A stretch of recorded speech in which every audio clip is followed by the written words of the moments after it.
Hello guys. तो कैसे हैं आप लोग। जैसा कि हम लोग अभी पढ़ रहे थे ट्रांसफार्मर, तो ट्रांसफार्मर का हमने बेसिक इंट्रोडक्शन दे दिया था। अब हम उसको वन बाई वन करके पॉइंट वाइज पॉइंट देखेंगे कि क्या होता है ट्रांसफार्मर। ट्रांसफार्मर जनरली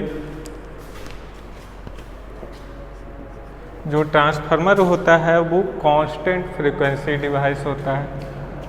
तो हम लिखेंगे transformer is a constant frequency device. Constant frequency device करने का क्या मतलब है? कांस्टेंट फ्रीक्वेंसी डिवाइस करने का क्या पर्पस है? हमने देखा था जो ट्रांसफार्मर होता है कुछ ऐसा होता है, इसमें प्राइमरी से सेकेंडरी बाइंडिंग में कोई इलेक्ट्रिकल कनेक्शन नहीं होता है, ठीक है। कुछ ऐसा होता है। तो कांस्टेंट फ्रीक्वेंसी कहने का क्या पर्पस है?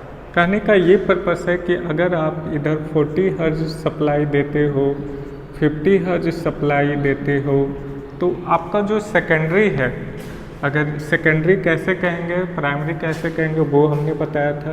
तो इधर जो सेकेंडरी है इधर भी कितना मिलेगा 40 हर्ट्ज, या अगर 50 हर्ट्ज अप्लाई करते हैं तो 50 हर्ट्ज सप्लाई मिलेगा, या 60 हर्ट्ज अप्लाई करेंगे तो 60 हर्ट्ज सप्लाई मिलेगा। तो इंडिया में बताइए जो स्टैंडर्ड फ्रीक्वेंसी है कितना है? 50 hertz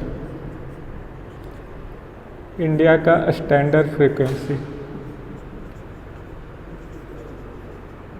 standard frequency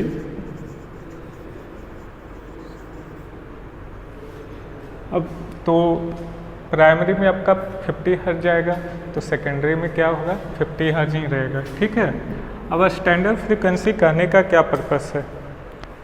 standard frequency यहाँ पे आया तो बताइए स्टैंडर्ड फ्रीक्वेंसी कहने का क्या पर्पस है? तो हर एक कंट्री का क्या होता है कि एक फिक्स्ड क्या होता है फ्रीक्वेंसी रहता है, फिक्स फ्रीक्वेंसी। इट मीन्स अगर आप देखो कोई भी इक्विपमेंट बनाते हो, कोई भी मैन्युफैक्चरर है, कोई भी इक्विपमेंट बना रहा है, टेलीविज़न बना रहा है, रेडियो बना रहा है, कुछ भी डिज़ाइन कर रहा है, तो वो क्या लेकर चलेगा? Standard frequency. इट मीन्स एक फ्रीक्वेंसी लेकर चलेगा कि 50 हर्ट्ज पर ही वो डिज़ाइन करे, ठीक है। अगर 60 हर्ट्ज पे डिज़ाइन कर दिया, यहाँ सप्लाई है 50 है, तो कुछ फॉल्ट आने लगेंगे। कुछ ऐसा इक्विपमेंट है जो फ्रीक्वेंसी बेस्ड है तो वहाँ पे फॉल्ट आना शुरू हो जाएगा। इट मीन्स प्रॉपर वर्क नहीं करेगा, तो इसलिए एक स्टैंडर्ड फ्रीक्वेंसी रखा गया। वही यूएसए वगैरह में जो स्टैंडर्ड फ्रीक्वेंसी है कितना है? 60 हर्ट्ज है। चलिए दूसरा पॉइंट है आपका ट्रांसफार्मर एक कांस्टेंट पावर डिवाइस है। Transformer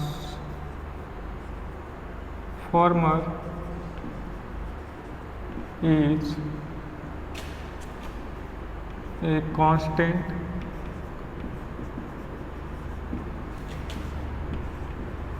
power device.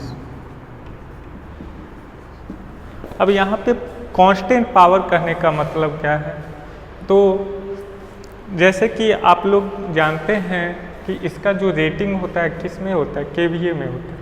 चलो तो इसमें क्या होता है कि अगर सपोज इधर जो पावर है, पावर का यूनिट क्या होता है? वाट होता है, वाट होता है।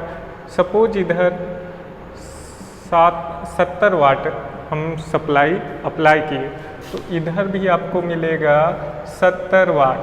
अब यहाँ पे कुछ लोग को कन्फ्यूजन होगा, कैसे बोलोगे कि सर हम इधर तो वोल्टेज, मान लिया ये स्टेप डाउन ट्रांसफार्मर है, तो इधर तो हम वोल्टेज दिए 100 वोल्ट, तो इधर मिल गया आपको कम मिला, 100 वोल्ट से कम वो किस पे डिपेंड करेगा, टर्न रेशियो पे डिपेंड करेगा कि तो इधर बाइंडिंग कम है तो इधर पावर भी आपको कम मिलेगा। स्टेप डाउन की मैं बात कर रहा हूँ, ठीक है। तो इधर मान लिया 80 वोल्ट सप्लाई मिला, इधर हमने अप्लाई किया 100 वोल्ट, तो इधर 80 वोल्ट ही सप्लाई मिला।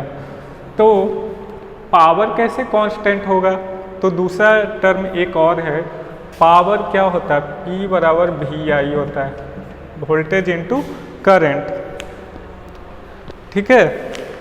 तो क्या होता है यहाँ पे, अगर वोल्टेज यहाँ से यहाँ जा रहा है तो कम हो रहा है, तो इधर क्या होता है, करंट रेटिंग बढ़ जाता है। इधर जो करंट बढ़ रहा था तो इधर का करंट क्या हो जाएगा, ज़्यादा हो जाएगा, ठीक है। करंट इधर ज़्यादा फ्लो करेगा तो करंट बढ़ जाता है। ये याद रखिएगा हमेशा, अगर वोल्टेज घटता है तो करंट बढ़ता है, करंट घटता है तो वोल्टेज बढ़ता है, ये याद रखिएगा, तभी तो पावर आपका कांस्टेंट होगा, ठीक है। तो अगर 70 वाट का है तो 70 वाट इधर अप्लाई कर रहे हो तो आपको इधर भी मिलेगा कितना, 70 वाट ही मिलेगा, इसलिए इसे बोला गया कांस्टेंट पावर डिवाइस। अगला है ट्रांसफार्मर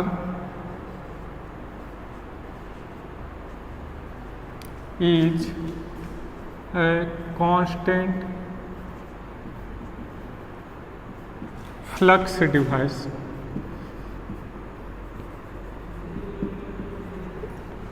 अब कांस्टेंट फ्लक्स करने का क्या पर्पस हुआ, तो फ्लक्स आपका कहाँ पे फ्लो करता है, सेटअप होता है, तो ये आपका कोर में सेटअप हो जाता है, ओके।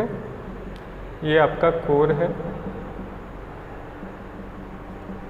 हाँ। तो आपका जब इधर आपने सप्लाई जो है वो अप्लाई कर दिए तो एक बार जो फ्लक्स सेटअप हो गया वो फ्लक्स सेटअप ही रहेगा, ठीक है। फ्लक्स को कभी फ्लो नहीं बोलते हैं कि फ्लक्स क्या होता है, फ्लो करता है, हम कहते हैं सेटअप हो जाता है, ठीक है। तो यहाँ पे ये फ्लक्स सेटअप हो गया, तो अगर ये सप्लाई आपका कांस्टेंट है तो ये आपका फ्लक्स भी क्या होगा, कांस्टेंट ही होगा, फ्लक्स कांस्टेंट होगा, ठीक है।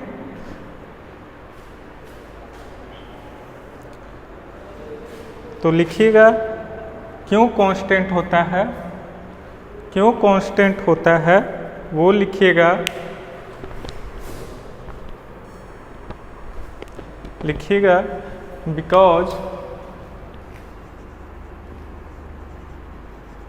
Because the time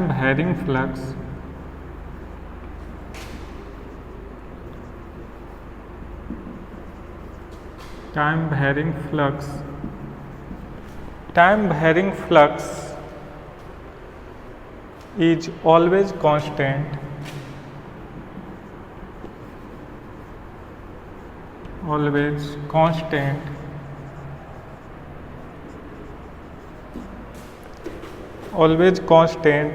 at the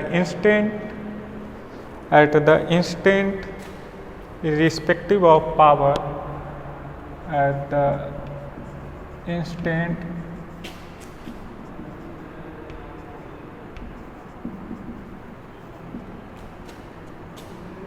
irrespective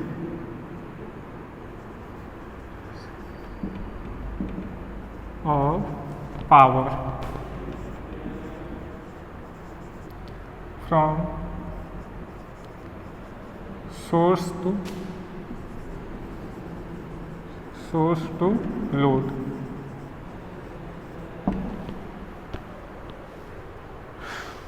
ठीक है।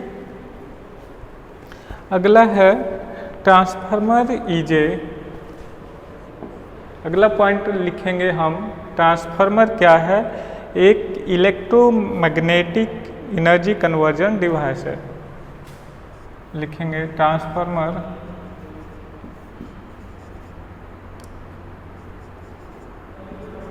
is an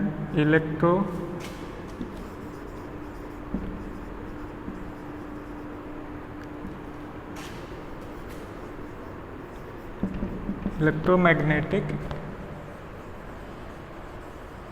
energy conversion device.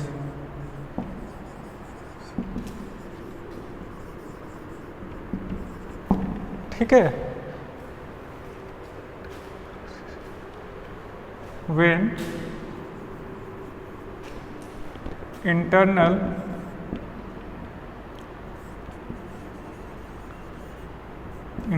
process is considered। अब इसका क्या कहने का पर्पस है, ये एक इलेक्ट्रोमैग्नेटिक एनर्जी कन्वर्जन डिवाइस है। अब देखो इलेक्ट्रोमैग्नेटिक कहने का क्या पर्पस है, तो अभी हम मान लेते हैं ये यहाँ से हम आधा मान लिए ये एक क्या है कोर के ऊपर बाइंडिंग किया हुआ है, कोर के ऊपर वाइंडिंग किया हुआ है, तो ये क्या हो गया, अब इसमें आप सप्लाई को अप्लाई कर रहे हो तो यहाँ पे ये क्या हो जाएगा, ये कुछ समय के बाद मैग्नेटाइज हो जाएगा। मैग्नेटाइज कब होगा, अब जब सप्लाई को अप्लाई किए तो क्या होगा, इस कंडक्टर के चारों ओर मैग्नेटिक फील्ड जनरेट होगा। मैग्नेटिक फील्ड जनरेट होगा तो वो फ्लक्स कहाँ सेटअप हो जाएगा, इस कोर में। ठीक है, तो कोर में अब यहाँ पे देखो ये क्या है, कोर है, तो कोर के माध्यम से ये फ्लक्स यहाँ तक ये पूरे में सेटअप हो गया, पूरे कोर में सेटअप हो गया, फ्लक्स सेटअप हो गया। तब क्या होगा, ये फ्लक्स जब इधर से ये वैरी कर रहा होगा उस समय यहाँ पे जो स्टेशनरी कंडक्टर लगे हुए हैं वो क्या करेगा, इस फ्लक्स को कट करेगा। इट मीन्स ये फ्लक्स इस कंडक्टर को कट करेगा, क्योंकि आप यहाँ पे जो सप्लाई को अप्लाई किए हो वो कौन सा सप्लाई है, एसी सप्लाई है, एसी सप्लाई है। तो एसी सप्लाई है तो इसलिए ये क्या करेगा, फ्लक्स टाइम के साथ वैरी करेगा, टाइम वैरिंग फ्लक्स होगा। ठीक है, तो इसकी वजह से ये फ्लक्स को कट करेगा और यहाँ पे एक ईएमएफ इंड्यूस होगा, यहाँ पे एक ईएमएफ इंड्यूस होगा जिसकी वजह से इस वाइंडिंग में करंट फ्लो होगा। ओके, तो इसलिए हम इसे इलेक्ट्रोमैकेनिकल एनर्जी कन्वर्जन डिवाइस बोलेंगे। क्योंकि कब बोलेंगे, इसका इंटरनल प्रोसेस को जब कंसीडर करते हैं तभी तो हमें पता चलेगा कि इसमें इलेक्ट्रोमैग्नेट है, ऐसे थोड़ी पता चल रहा है। अब अगला पॉइंट लिखेंगे, ट्रांसफार्मर इज ए coupled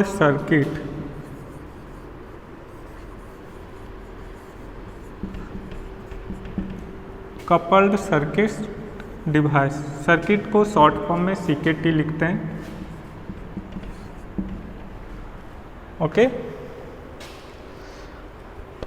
तो कपल्ड सर्किट का कहने का क्या मतलब हुआ कि यहाँ पे जो ट्रांसफार्मर है वो क्या है, कपल्ड है। देखो यहाँ पे कपल्ड है ट्रांसफार्मर, ये पूरे को हम ट्रांसफार्मर कहेंगे। पार्टिकुलर अगर हम नाम करेंगे तो ये आपका क्या हो गया, ये आपका बाइंडिंग हो गया, ये हो गया कोर हो गया, और ये जब सारे मिल जाते हैं तो ये ट्रांसफार्मर है।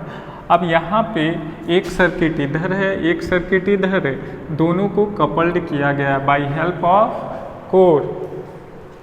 कोर के माध्यम से हम क्या किए हैं, कपल्ड किए हैं। ठीक है, आई होप यहाँ तक क्लियर होगा। आगे चलते हैं।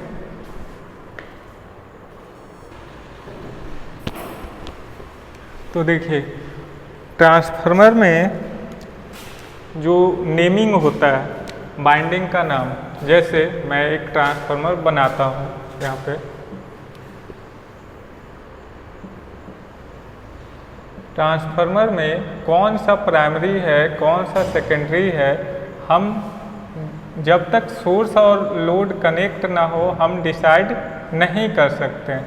ठीक है, transformer primary and secondary winding is not appropriate name of winding when source and load is not connected. जब तक सोर्स और लोड कनेक्ट नहीं हो हम उसको कंसीडर नहीं कर सकते हैं कि कौन सा प्राइमरी वाइंडिंग है कौन सा सेकेंडरी वाइंडिंग है। हमेशा याद रखिएगा कि जो प्राइमरी वाइंडिंग होता है वो हमेशा सोर्स से कनेक्टेड होता है, जो लोड से कनेक्टेड होता है उसे हम सेकेंडरी वाइंडिंग कहते हैं। अगला है proper name of winding or high voltage winding and low voltage winding. Short form में HVW लिखते हैं, LVW लिखते हैं। High voltage winding, low voltage winding. अब ये कैसे डिसाइड करेंगे कि कौन सा हाई वोल्टेज वाइंडिंग है कौन सा लो वोल्टेज वाइंडिंग है? तो इसका सबसे सिंपल एग्जांपल है, सबसे सिंपल समझने का ये है कि जिधर नंबर ऑफ टर्न ज़्यादा रहेगा उसको हम बोलेंगे हाई वोल्टेज वाइंडिंग। जिधर नंबर ऑफ टर्न कहने का मतलब जो कॉइलों की संख्या होती है जिधर ज़्यादा रहेगा उसे हाई वोल्टेज वाइंडिंग बोलेंगे, जिधर कम रहेगा लो वोल्टेज वाइंडिंग कहेंगे। अगला है the number of turn is high is known as high voltage winding and where the number of turn is low is known as low voltage winding. यही तो हमने बताया। अगला है transformer is singly excited device because it require only one supply source. क्या है? एक ही सप्लाई सोर्स का रिक्वायरमेंट होता है, इसलिए इसे सिंगली एक्साइटेड डिवाइस कहते हैं। ठीक है। अब देखो ट्रांसफार्मर में एक तरफ आप सप्लाई को कनेक्ट कर दो तो ये क्या होगा, ये ऑपरेट होना स्टार्ट हो जाता है। इसमें प्राइमरी वाइंडिंग एक्साइट होता है और एक्साइट होने की वजह से ये क्या फ्लक्स जनरेट करता है और फ्लक्स जनरेट होने की वजह से ये फ्लक्स इस कंडक्टर को कट करता है। उसके बाद इसमें EMF इंड्यूस होता है और EMF इंड्यूस होने की वजह से ये ट्रांसफार्मर ऑपरेट हो जाता है, ऑपरेट होने लगता है। ऑपरेट होने लगता है इसका कहने का पर्पस ये है कि लोड तक ये सप्लाई क्या होता है, पहुंचाने लगता है। ठीक है। Transformer is 4 terminal 2 pole device. Transformer कितना है? 4 टर्मिनल डिवाइस है। देखो 1 2 3 4 1 2 3 4 ये 4 पोल हो गया, सॉरी 4 टर्मिनल हो गया और 2 पोल डिवाइस है। एक पोल ये हो गया, एक पोल ये 2 पोल डिवाइस है। ट्रांसफार्मर कितने? 4 टर्मिनल होते हैं, 2 पोल डिवाइस होता है। ठीक है। आई होप यहाँ तक क्लियर होगा। अब आगे हम पढ़ते हैं लेंज लॉ, क्योंकि लेंज लॉ इसमें मेन रोल प्ले करता है। देखिए तो ये लेंज लॉ क्या कहता है? It always oppose in such a way that it always opposite the change in flux.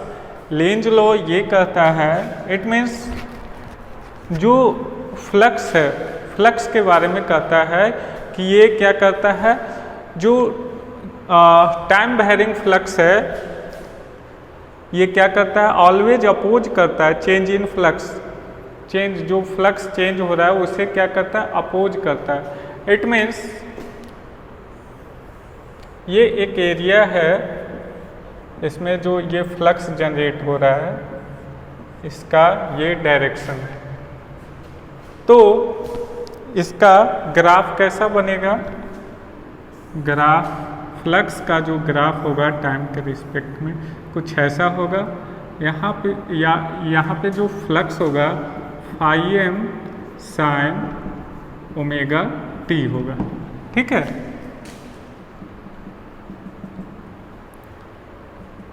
तो इसमें 2 केसेस बनते हैं, 2 केसेस बनते हैं।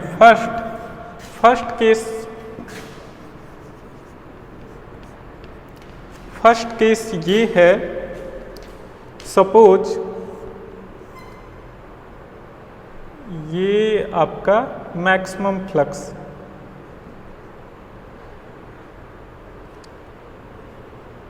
ये फाई हो गया,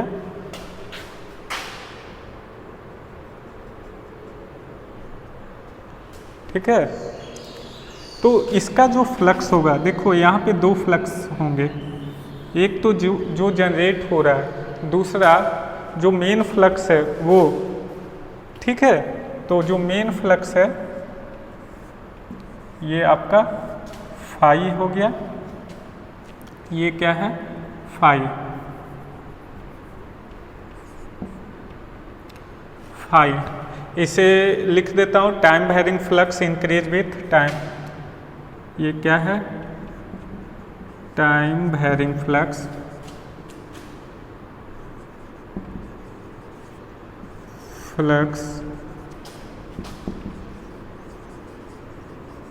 increase with respect to time. Time varying flux जो है टाइम के रिस्पेक्ट में क्या कर रहा है, इंक्रीज। जो दूसरा फ्लक्स है फाई डैश, कुछ ऐसा है, इसे हम फाई डैश मानते हैं, फाई डैश मानते हैं। और flux due to, phi dash को हम लिखते हैं flux due to current in conductor, phi dash due to, ये किसकी वजह से जनरेट होता है, due to current in conductor.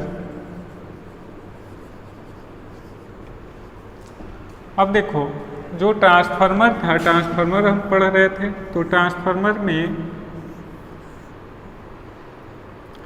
दो वाइंडिंग थे,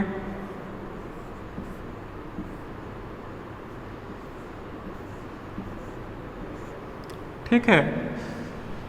तो जो लेंज लॉ होता है, लेंज लॉ कैसे कैसे कैसे जनरेट होता है, देखो यहाँ पे क्या होगा, ये इसमें करंट आएगा, करंट, तो ये क्या करेगा, करंट, ये करंट क्या करेगा, यहाँ पे फ्लक्स जनरेट करेगा, और ये फ्लक्स जनरेट करेगा जो कैसा होगा, टाइम वेरिंग फ्लक्स होगा, टाइम वेरिंग फ्लक्स होगा, टाइम के साथ वेरी करेगा, ओके।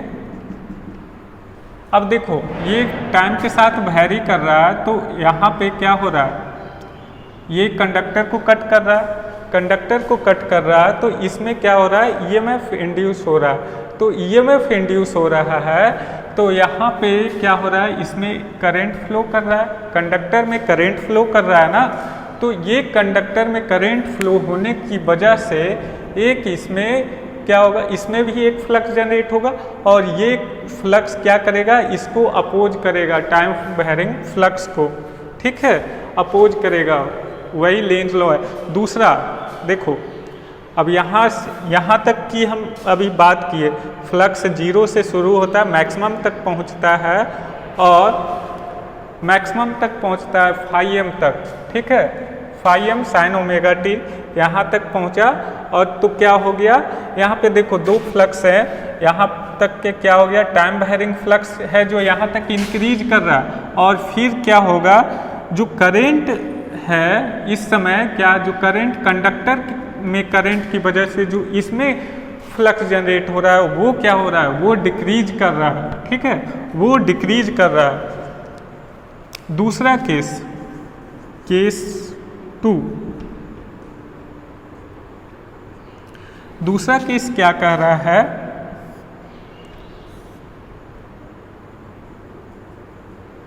यहाँ तक हमने पढ़ लिया था मैक्सिमम फ्लक्स। अब ये क्या हो रहा है, यहाँ तक,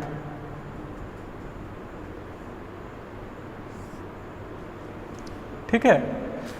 अब यहाँ पे क्या हो जाएगा, ये फिर चेंज हो जाएगा, ये क्या कर रहा है, ये डायरेक्शन, देखो अपोज कहने का मतलब डायरेक्शन से यहाँ मतलब नहीं है, डायरेक्शन तो सेम रहेगा, बट ये अपना मैग्नीट्यूड चेंज करता है। देखो अब क्या होगा,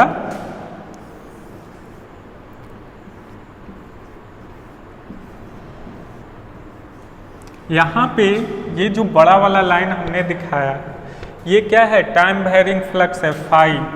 तो फाई यहाँ पे क्या कर रहा है, यहाँ पे time varying flux, time flux यहाँ पे इंक्रीज कर रहा है, यहाँ पे डिक्रीज करेगा, decreases with respect to time. Okay, अब यहाँ पे जो छोटा वाला हमने दिया था, छोटा वाला, ये कंडक्टर में करंट की वजह से फाई डैश यहाँ पे जनरेट हो रहा है, तो फाई डैश जो होगा वो क्या हो जाएगा, यहाँ पे इंक्रीज करेगा। तो ये क्या था, due to flux due to current in conductor,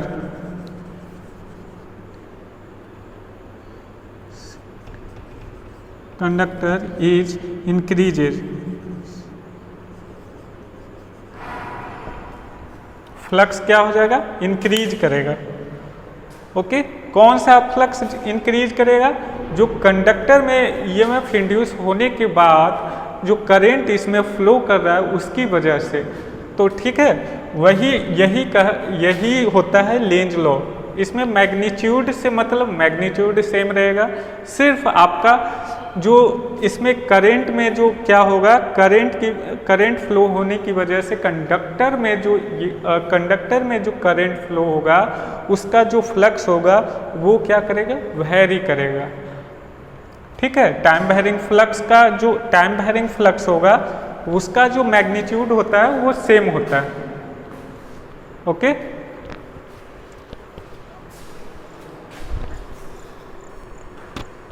अब देखो, अभी हमने पढ़ा जो मैक्सिमम फ्लक्स होता है phi M sine omega T. अब इसकी वजह से जो करंट होगा आई म्यू, इसको बोलते हैं magnetizing current, I mu magnetizing current.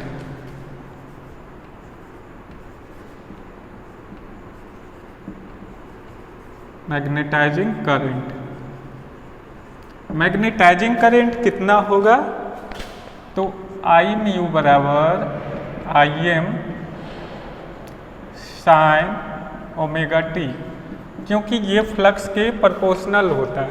ठीक है, अब यहाँ से एमएमएफ क्या हो जाएगा, एमएमएफ बोले तो क्या, मैग्नेटोमोटिव फोर्स।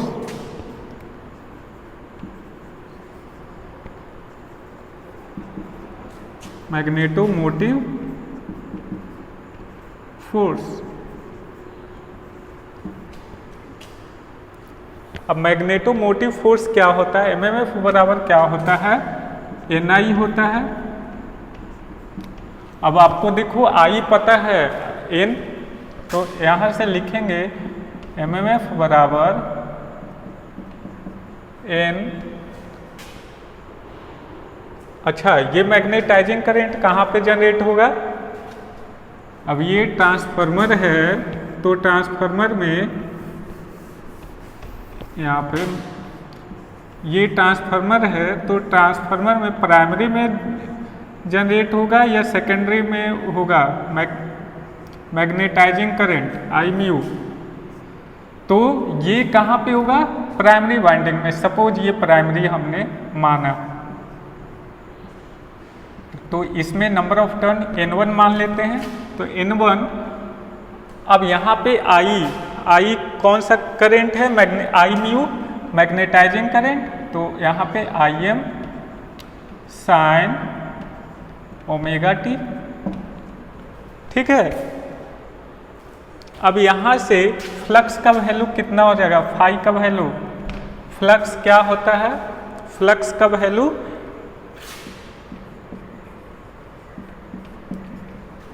फ्लक्स बराबर क्या होगा, MMF upon reluctance.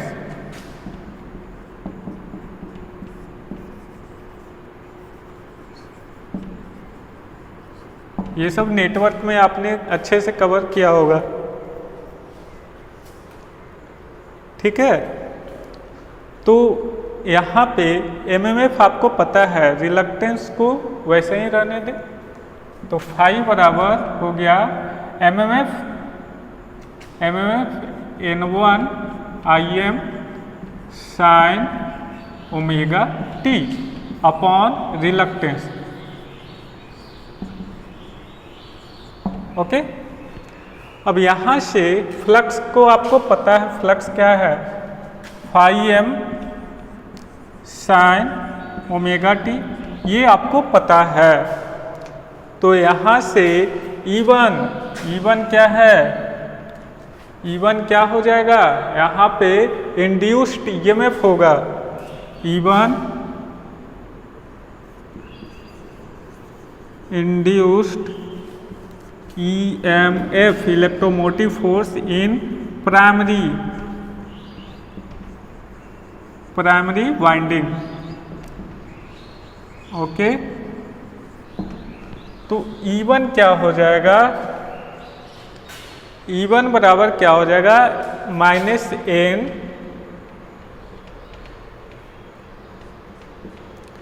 d phi by D T.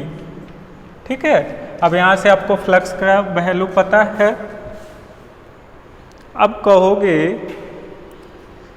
कहोगे कि यहाँ पे माइनस क्यों लगाए, यही आपको लेंज लॉ को दर्शाता है, लेंज लॉ को दर्शाता है। ठीक है, इट मीन्स ये क्या करेगा, जो यहाँ पे ईएमएफ इंड्यूस होगा, यहाँ पे ईएमएफ इंड्यूस होगा, इस अप्लाइड वोल्टेज को क्या करेगा, अपोज करेगा। यही आपका ये क्या होता है, लेंज लॉ। ठीक है, तो इट मीन्स डायरेक्शन आपका क्या हो जाएगा, उल्टा हो जाएगा, तभी तो अपोज करेगा ना। ठीक है, तो E1 को अब यहाँ पे हम लिखते हैं, E1 बराबर N और सॉरी -N। अब यहाँ पे d5 है, तो फ्लक्स का वैल्यू आपको पता है, उसको डिफरेंशिएट कर दीजिए, d by D T of phi M sine omega T, इसको डिफरेंशिएट कर दीजिए। ठीक है, तो ये जो वैल्यू आ जाएगा,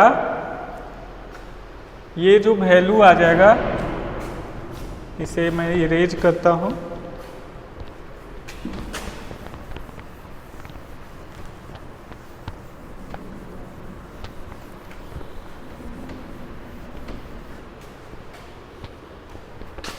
ये जो वैल्यू आ जाएगा, कितना आ जाएगा, -N, E1 बराबर -N phi M omega cos omega T, यही आएगा ना। अब इसको क्या कीजिए, अब इसको साइन में कन्वर्ट कर दीजिए, तो N1 phi M omega sine 90 minus theta, तो ये क्या होता है, माइनस साइन होता है, माइनस साइन, तो माइनस को हम इधर बाहर लाएंगे तो ये प्लस बन जाएगा। तो E1 बराबर यहाँ पे हो जाएगा N1 phi M omega sine 90 minus theta. ठीक है, अब यहाँ पे हम लिखते हैं E1 बराबर हम लिखते हैं, ये जो है इतना, इसको बोलते हैं EM हमने मान लिया, EM sign omega T minus, sorry यहाँ पे हमने माइनस कॉमन नहीं लिया अभी, तो ये यहाँ पे हमने माइनस कॉमन ले लेंगे, तो ये आपका उलट जाएगा, ये हो जाएगा यहाँ पे ओमेगा टी माइनस 90। तो ये माइनस यहाँ पे कॉमन लेंगे, तब ये जाके आपका हो जाएगा माइनस साइन थीटा, और साइन को ये माइनस को इधर भेज दिए तो माइनस माइनस प्लस हो जाएगा, साइन ओमेगा टी माइनस 90। ये हो गया आपका इन प्राइमरी वाइंडिंग। इसे हम इक्वेशन 2 मान लेते हैं और यहाँ पे हमने माना था इसे इक्वेशन 1 मान लेते हैं। ओके, अब यहाँ जो ग्राफ बनेगा, ये जो ग्राफ बनेगा वोल्टेज, ये किसका है? वोल्टेज और फ्लक्स, और ये आपका E1 E2 हो जाएगा। ये दोनों आपका बराबर होगा, ये V1 हो गया, और फ्लक्स हमेशा वोल्टेज से 90 डिग्री क्या होगा? लैग करेगा। लैग लीड का कॉन्सेप्ट अच्छे से क्लियर होना चाहिए, तभी आपका ट्रांसफार्मर का कॉन्सेप्ट क्लियर होगा। ये कितना करेगा? 90 डिग्री से लैग करेगा वोल्टेज से। ओके, तो आई होप आपको लेंज लॉ अच्छे से क्लियर हो गया होगा और ट्रांसफार्मर का बेसिक कॉन्सेप्ट अच्छे से क्लियर हो गया होगा। आगे हम पढ़ेंगे म्यूचुअल इंड्यूस्ड ईएमएफ।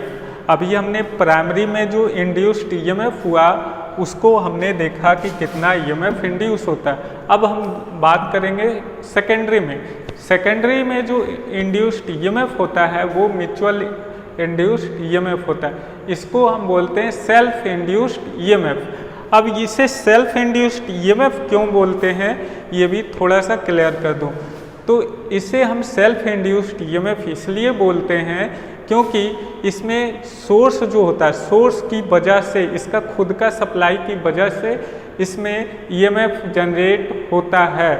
अब कहोगे इसमें तो हम सप्लाई दे रहे हैं तो इसमें ईएमएफ की क्या आवश्यकता है? इसमें सप्लाई देंगे तो क्या होगा कि इस बाइंडिंग में क्या होगा? फ्लक्स जनरेट होगा। अब ये भी तो कंडक्टर है ना, कंडक्टर में क्या होगा? वो कंडक्टर क्या करेगा? उस